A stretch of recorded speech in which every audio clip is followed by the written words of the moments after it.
I thought today's a good work day. I thought guys came out. Obviously you play in Memphis. There's some similarities, but then there's also some differences. Defensively, this is probably one of the more unique defenses we're going to face, and just how they disperse their personnel. They've done a really good job here in these first couple games. So of what they've done, you look back to. The bowl game last year. I mean, trying to get a sense of how they're going to disperse their guys, and they've been really successful, and especially in these last 3 games of how they played. For us, it's a lot of different looks. Obviously working through all that, but I thought the guys, picking up what we're asking them to do, and we got to continue to develop upon that throughout the course of the week. But I thought the guys came out with good intent, and I thought there were some good competitive periods and opportunities for us, and obviously we had to build on that throughout the course of this week for Saturday. Is it fair to call it a 3-3-5, or do they mix it up so much? Yeah, they mixed it up pretty good. I mean, that's at the heart of it. Yes, that's what it is. And I mean, just how they disperse backers. I mean, there's times they will jump in a 4 down, but it's one of those unique defenses and schemes that they've done really good job. They do a nice job tackling in the secondary. I think their backers are 2 really good players. They got a very active defensive front, so you just got to play with your eyes. You got to play smart, and then obviously tie the rules that we have throughout this offense to be able to play as fast as we can. Monday didn't go well for Kyle Norvell, obviously. How good was it to see him come out and kind of practice? No, I mean, and that was one of the most uncharacteristic games for him, and he's had a great week of practice.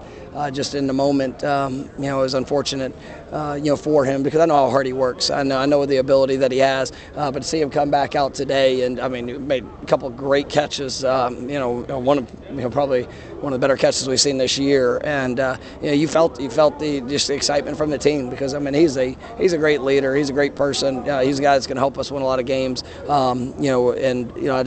was good to see that response. One of the things you mentioned yesterday was just wanting the guys to just kind of relax a little bit and play football.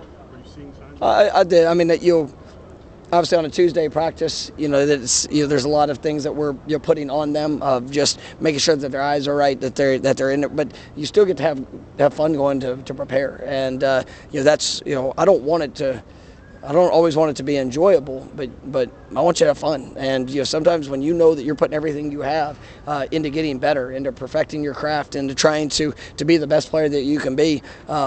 It might not always feel good in the moment, but you can have fun doing it, and that's what's going to provide the confidence for you to go out there and play to the best of your ability come Saturday. And so, that's my push for our guys. And these guys, they know what they need to do, and now it's just about going and putting it on display.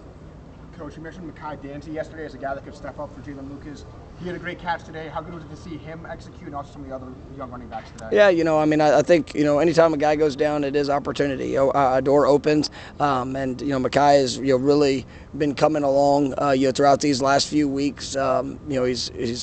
He has great talent. It's just some of the things, just the consistency of it, and that comes with learning. It comes with continued opportunities. But I thought he did some really nice things today, and I know he's going to work his tail off to be ready if his number's called here on Saturday.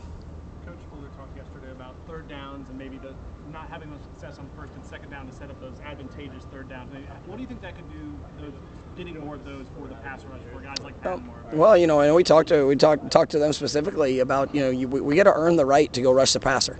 And when you play teams that incorporated the quarterback so much in the run game, the read game, I mean that's part of football against certain teams. But if everything's short yardage, or if it's a lot of short yardage situations, and and they have that full menu to be able to utilize, it makes it challenging to go and be as productive in the pass rush game as you want to be. And so that's something that's big. We got to be great in 1st, 2nd down. Force the longer yardage situations, and then got to be able to go attack and work to disrupt the quarterback. Thoughts about preparing against Memphis quarterback on Saturday? About preparation. Oh yeah, he's a talented player. He knows their offense inside out. You can see the confidence and be able to get the ball out. He's got a quick release, very accurate. He's like I said on Monday. He's one of the best best quarterbacks in the country, and I mean he's one of the best players in Memphis history, and he's definitely showed up, and he has him rolling here early this season, and we know that if we have mistakes, if we have bust in any aspect, he'll make you pay, and he's got some talented receivers to throw to. I know you guys track the speed and explosive movements in practice and in games. Are you seeing consistency in that? So the first game in Ireland, no, it wasn't. I mean, we did not, for what we had put on display in practice, did not carry over in the game as well as what I wanted. Last week I thought we saw, ramped up, top numbers. I thought it was, guys had a heavy output. It wasn't from a lack of trying. There was just, like I said yesterday, it was, some moments where hesitancy showed up, and I thought guys play tight at times, and and obviously we all get to work and get better, and but I did see an improvement here this last week, and obviously guys have been working hard in their preparation last week, and then for what I felt today. When it comes to the keys to get the running game kind of back on track, are you seeing some of those things starting to click? Yeah, I mean it's obviously everybody's involved in it, and it's running backs, quarterbacks, obviously tight ends, O-line and receivers, and so it's the ownership in that, making sure that we're all doing our job, being where we need to be. It's one thing just to be on the person you're supposed to be blocking, but we also got to create space, and that's ultimately one of the things that we can continue to do a better job of, and even at times when there's space, if we're not on the right track, it's going to, obviously that there's challenges that show up if we don't, get to the guy that we need to be on. Obviously challenges show up. So it all has to come together. But I've got a lot of confidence in just the way that our guys are working to apply some of those corrections. And I feel good about where it is right now. And once again, we're gonna have a great week of prep. But it's got to show up on Saturday. Have you seen good development out of Cam Davis specifically? I mean, I really like what I see from Cam. He's going to continue to increase his role. He's a really, I think, special player, and he doesn't play like a freshman. He definitely has talent and ability, and you're excited to see his continued growth. All right, feel good? All right, thank you guys. Thank you.